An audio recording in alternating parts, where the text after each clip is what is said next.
Today I'm talking about collagen and how it can support not just your body, not just your beauty, but also your brain. So there's a study that came out in 2018. I'm going to go ahead and put the link for the full review down in the description so you can read it for yourself if you want to get into the nitty-gritty.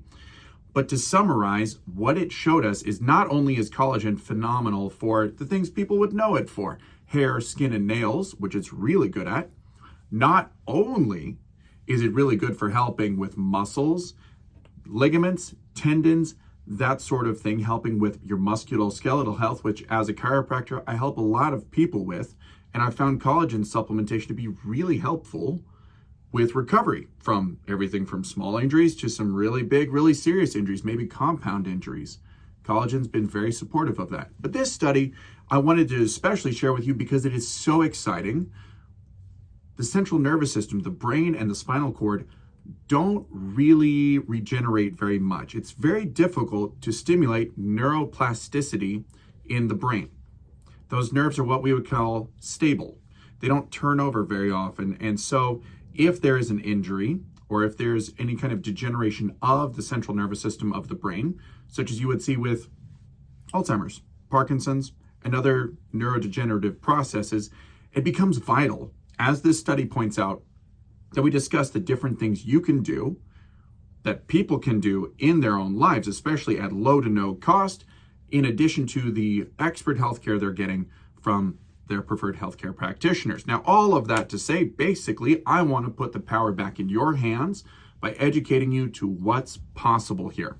So this study talks about 4 major things here that I wrote out. 3 of them translate well into plain English. The other one is talking about trophic factors. That's a refreshing of the brain, especially through brain-derived neurotrophic factor. Trophos meaning to grow.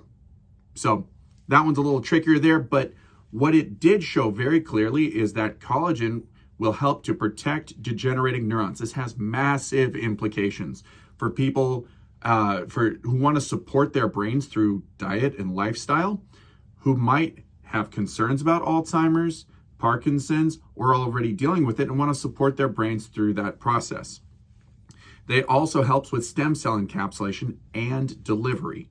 Now, this mechanism I'm not entirely clear on, but getting stem cells to the injured areas or to the degenerating areas, whether that's in your spine, in your organs, in your blood vessels, or in your brain, is crucial to keeping longevity and keeping a healthy lifestyle. The stem cells come up next to the injured cell and basically release a lot of healing factors, signals from one cell to the other to get it back on track. It's like having a buddy coming up next to you, having a heart-to-heart conversation, and then saying, hey, bud, you really need to do X, Y, and Z.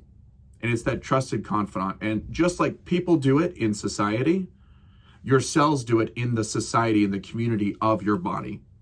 So you can see that there. And then the last one is structural support in the case of injury. Now, this would be particularly transformative, I think, at least has the potential to be potentially transformative for people who have had strokes or have had other areas of their brain damage. This could be from a very, very strong whiplash injury. We do see brain tissue injury in that case because your brain has the consistency of soft cheese and is rattling around in a hard cage with sharp edges. You can see why this might not be a phenomenal recipe for success, but if there's brain injury, if there's injury to the brain tissue, the collagen seems to be able to help support that structure and to help hold it up because soft cheese doesn't have a whole lot of structure all by itself. Alternatively, for victims of strokes, certain areas of the brain will actually die and that area will hollow out. Now there's the space that the rest of the brain tissue can be pulled into. And what it appears, this study suggests here, is that collagen can help fill in that space and provide proper pressure so there's not too much or too little blood flow in the surrounding areas. We do know from taking a look at brain scans and brain activity that after a stroke, there's a grass fire inflammation that spreads out from that area and can go out and out and out. And if you can help limit the amount of tension and torsion, theoretically, you can really help to support the brain function. So to recap all of that, collagen seems to be protective, not just for your beauty, not just for the elasticity, the springiness of your skin, not just protective and restorative for injuries, helping your muscles, your tendons, your ligaments have more springiness to them so that if something happens, you're going to get injured less, or if you're already injured, you can repair faster and better. But, also supporting your brain, your central nervous system. And in case you haven't heard of the brain transplants, neither have I. You have one brain, and unfortunately, you have to deal with it. And so supporting it and taking care of it and loving it and nurturing it is your responsibility. Hopefully this video was helpful. If you want more videos like this, like and subscribe, comment with other ideas or other topics you want me to cover. And if you want to read that in detail, go ahead and check the description. If you want to learn more about the collagen supplements that I like to recommend, comment collagen down below and I'll send you some information. All right, guys, thanks so much for watching.